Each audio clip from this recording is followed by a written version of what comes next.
Bonjour Pierre, Bonjour Karine. on se retrouve là pour un petit échange concernant la prochaine formation que tu vas donner à Lyon le 8, 9 et 10 novembre sur aux origines de la douleur. Donc c'est assez vaste comme sujet. Donc justement, on va essayer de prendre un petit temps pour aller vers différents sujets que tu as proposés. Notamment, tu nous as parlé de la symptomatologie. Et ça paraît être un sujet qui est important et comment en fait il vient se retrouver, pourquoi il vient se retrouver justement dans ta formation dans la douleur. Si tu peux nous en dire plus. Oui. Euh, L'année dernière, donc au sein de l'académie, nous avons mis en place une formation, ce qu'on appelle une formation initiale, qui reprend les grands fondements de l'approche scientifique pour la biologie du XXIe siècle. Euh, Ce qu'il en est découlé, c'est tout simplement qu'il y a énormément de lacunes dans la plupart des concepts les plus fondamentaux aujourd'hui pour appréhender la notion de santé, et donc qui va impliquer euh, toutes les notions en rapport avec l'accompagnement, le soin, que ce soit la prise en charge, la médication, tous ces éléments-là. Et il y a un autre élément qui est extrêmement important à aborder une fois que ce socle a été posé, c'est je dirais le manque de rigueur ou la pauvreté avec laquelle l'aspect ou la partie la plus importante d'un traitement ou d'un accompagnement est traitée, à savoir l'anamnèse. L'anamnèse reste aujourd'hui, sans aucun contexte, sans aucune comparaison, la clé de voûte de d'une prise en charge de qualité. C'est cette anamnèse qui va déterminer dans quelle mesure est-ce qu'on va véritablement entendre les vrais besoins, soit de nos patients, soit des personnes que nous accompagnons. Et donc, c'est vraiment là que tout se joue. Parce que par la suite, dans le traitement, eh bien, finalement, il n'y a plus qu'à dérouler ce qui a été appris de façon théorique. Et puis, si on a fait le bon diagnostic, eh bien, en fait, tout se passera bien. Mais cette anamnèse, elle est beaucoup trop faible actuellement. Et d'ailleurs, beaucoup de thérapeutes et de praticiens ne se sentent pas complètement à l'aise avec cette notion, alors qu'elle est fondamentale. Eh bien, c'est tout simplement parce que les éléments qui la contiennent ne sont pas suffisamment bien compris. À savoir que les symptômes, et donc la symptomatologie, est quelque chose qui aujourd'hui est extrêmement mal compris. Nous avons encore, en 2025, un paradigme extrêmement ancien sur lequel s'appuie la symptomatologie, qui est notamment une symptomatologie qui s'appuie sur le concept de la douleur. Et de la même façon, la douleur est un concept central dans la symptomatologie, c'est-à-dire que la plupart du temps, lorsque l'on consulte, c'est parce qu'au départ, il y a un symptôme qui est douloureux.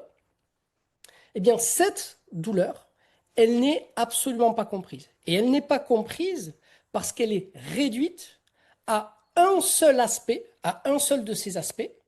Et du coup, il y a un processus réductionniste très fort qui a lieu à ce niveau-là.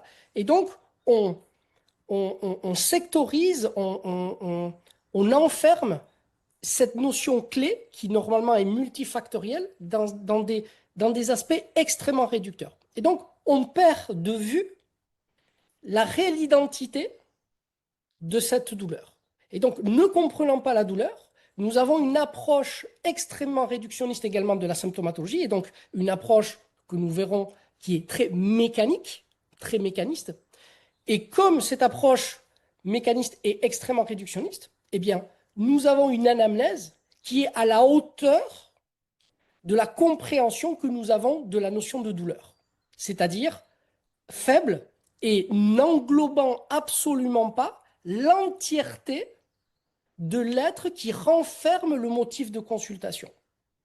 Et donc, c'est probablement le plus grand piège qui nous fait passer complètement à côté de la cible, donc à côté de la consultation ou à côté de l'accompagnement. Donc, l'idée ici, effectivement, est de revenir de revenir de façon méticuleuse et de façon rigoureuse sur la notion de douleur, de l'étudier de façon historique, de façon scientifique, pour comprendre dans quelle mesure est-ce qu'elle est lacunaire dans notre approche actuelle, comment est-ce que nous pouvons dépasser cette vision lacunaire et qu'est-ce que cette nouvelle vision va nous donner comme perspective de compréhension pour mieux appréhender la complexité du vivant. Et donc, cette approche, ce travail de déconstruction puis de reconstruction de notre compréhension de la douleur va tout simplement nous permettre de donner à la notion de symptôme ses lettres de noblesse. C'est-à-dire de comprendre ce que signifie véritablement un symptôme et d'arrêter de considérer un symptôme comme effectivement dans un premier temps, le symptôme était considéré comme une alarme, c'est-à-dire quelque chose qui nous signale quelque chose. Et de par les lacunes de notre compréhension de cette alarme, ça a été vécu et compris comme un ennemi, c'est-à-dire comme un objectif qu'il faut absolument éliminer. Eh bien, ce travail de meilleure compréhension de la douleur va nous permettre de nous réconcilier avec la symptomatologie et de lui donner une dimension beaucoup plus humaine. Beaucoup plus humaine. C'est-à-dire humaine dans le sens de tenir compte de tous les aspects de l'humain. Donc ça va permettre par la suite de complètement changer notre approche et notre perception de l'anamnèse. C'est-à-dire que à partir de là, notre posture va changer et notre façon d'appréhender, d'interroger, de questionner, d'accompagner la personne qui vient nous voir va être complètement modifiée. Donc, la pertinence effectivement de ce travail sur la douleur, elle est dans ses conséquences, qui va nous amener justement jusqu'à la symptomatologie, puis jusqu'à l'anamnèse.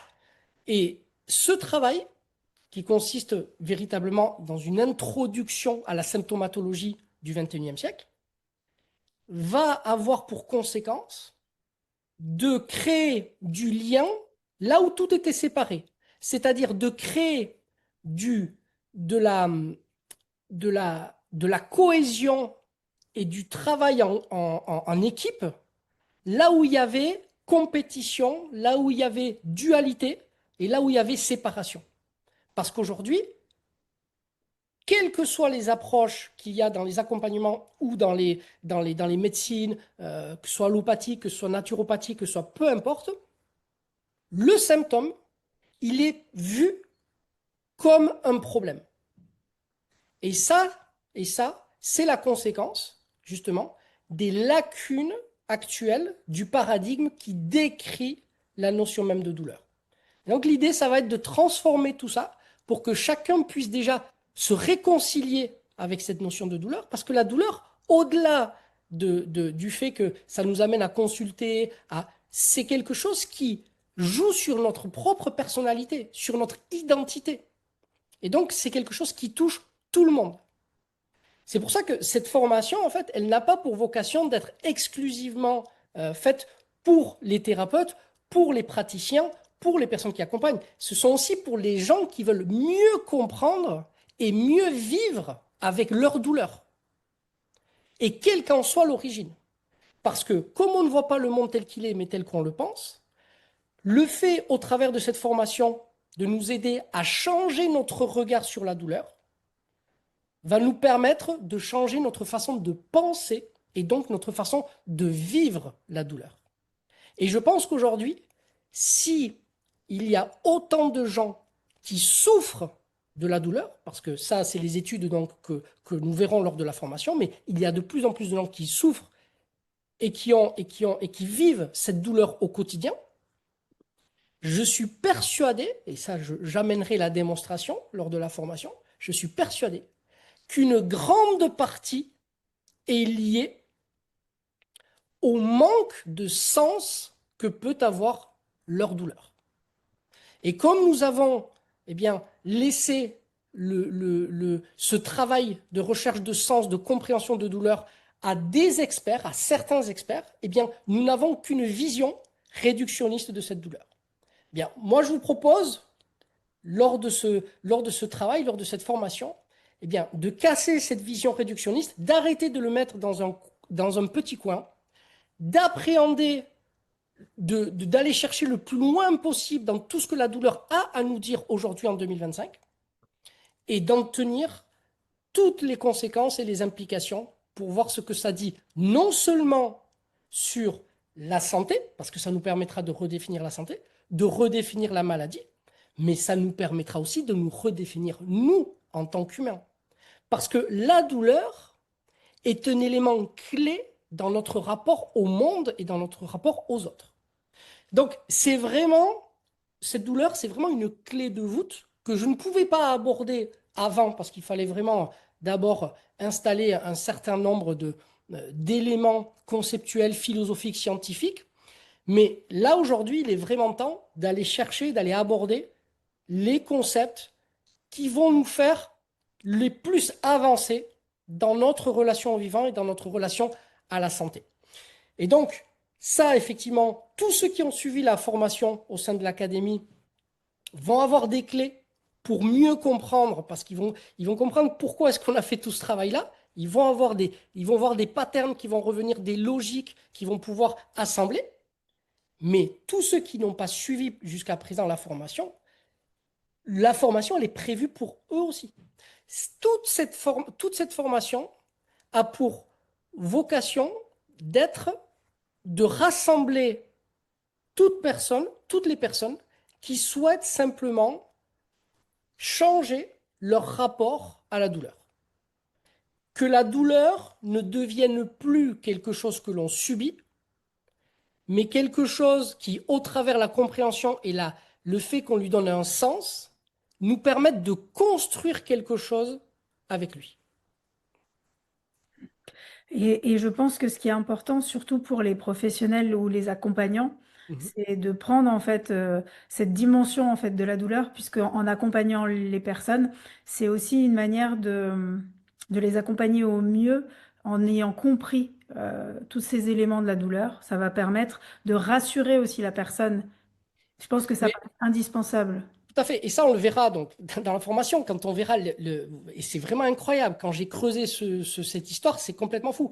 L'histoire de notre rapport à la douleur, elle est incroyable. Incroyable, vraiment. C'est juste pour vous donner une idée, mais il n'y a pas si longtemps que ça, nous pensions que les bébés ne pouvaient pas ressentir la douleur. Et donc on a même été à faire des opérations chez des bébés sans anesthésie parce que nous pensions que les bébés ne pouvaient pas ressentir la douleur. On ne D'accord. voit pas le monde tel qu'il est, mais tel qu'on le pense. Et aujourd'hui, avec le recul, nous savons que c'est une aberration, que les bébés ressentent la douleur, mais ça va beaucoup plus loin que ça. Et donc, il faut bien comprendre que nos croyances aujourd'hui sur la douleur nous amènent à agir d'une certaine façon, que ce soit dans notre façon de consulter tel ou tel praticien, de prendre tel médicament ou pas de médicament, d'être dans des médecines alternatives ou pas. C'est notre rapport à la douleur et nos croyances qui sont en fonction, par rapport à la douleur qui vont déterminer tous nos choix par rapport à ça. Et donc, les choix que vous pensez faire aujourd'hui, c'est-à-dire choisir votre thérapeutique, choisir peu importe, ce n'est pas un choix éclairé. C'est un choix qui est guidé par vos croyances. Et ce travail au sein de cette formation aura pour vocation justement d'éclairer ce choix. Non pas de vous dire ce qu'il faut faire, mais en comprenant mieux les tenants et les aboutissants, qu'est-ce qui se passe réellement, qu'est-ce que nous savons aujourd'hui vraiment de la douleur et qu'est-ce que nous avons découvert qui était faux, que nous pensions être vrai jusqu'à présent. Tous ces éléments-là vont nous ouvrir à un nouveau paradigme qui va d'une part vous permettre de vous réconcilier avec la douleur, qui va être probablement l'une des étapes les plus importantes, et qu'il va falloir arrêter. Enfin, bon, j'en dis pas plus, mais ça va vous réconcilier, et ensuite, ça va vous permettre, effectivement, de faire des choix véritablement éclairés, en sachant quels sont les tenants et les aboutissants. Ok, bah écoute Pierre, de toute façon il va y avoir une série d'interviews aussi Ouais, qui est à venir avec beaucoup de regards de plein d'univers différents. Et puis je crois que justement avant cette formation, tu vas aussi faire des échanges avec déjà des personnes de ton entourage et qui vont aussi échanger sur tout à fait. l'ostéopathie, sur la naturopathie, sur plein d'éléments. Donc, écoute, on se retrouve très vite donc sur les réseaux, on se retrouve Ouais, très vite en live et puis la formation c'est bientôt. Donc, je vous oui. invite à vous inscrire. Les places sont très limitées, ça se remplit très vite.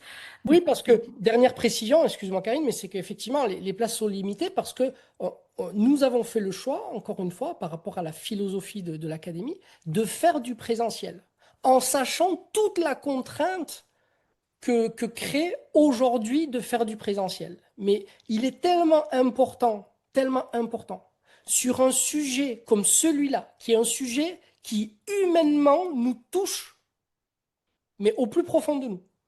Il est très important, à mon sens, d'être contenu, c'est-à-dire d'être dans un cadre bienveillant avec des gens, avec de l'humain, et non pas uniquement sur du digital. Donc pour ceux qui ont la possibilité de le faire, je pense que c'est un très beau cadeau et que ce que nous allons vivre ensemble, eh bien, va permettre de transcender ce que nous allons comprendre théoriquement par rapport à la douleur. Puisque comme d'habitude, toutes les interactions qu'il va y avoir lors de cette formation va permettre de faire émerger plein de choses, plein d'éléments. Et Va donc, permettre pardon. va permettre d'accélérer l'assimilation, c'est-à-dire ça va contenir la digestion, ça va accélérer l'assimilation parce qu'il va y avoir une effervescence, parce que chacun va comprendre des choses, donc il va y avoir des échanges, ça va discuter, ça va interroger, ça va questionner. Donc forcément, on va être dans une émulation, tous ensemble, on va se porter, on va se pousser. Donc forcément, ceux qui pourront vivre cet événement en présentiel, euh, auront une expérience supplémentaire qui va permettre d'amener un sujet aussi fondamental que celui-là beaucoup plus loin. Et puis, il y aura une supervision derrière, une fois que les choses auront été assimilées. Mais tout ça, vous pouvez le retrouver sur notre page, dans le lien en descriptif. Et vous pouvez aussi nous contacter. On se fera un plaisir d'échanger avec vous, de vous donner plus d'informations, parce que pour nous, c'est important l'échange. Donc, n'hésitez pas.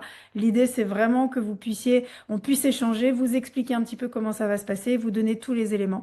Donc, on est à votre disposition. Pierre, merci beaucoup. Merci à toi, Karine. Une Et bonne puis journée. merci à vous, on vous attend pour cette belle aventure. À bientôt. À très vite.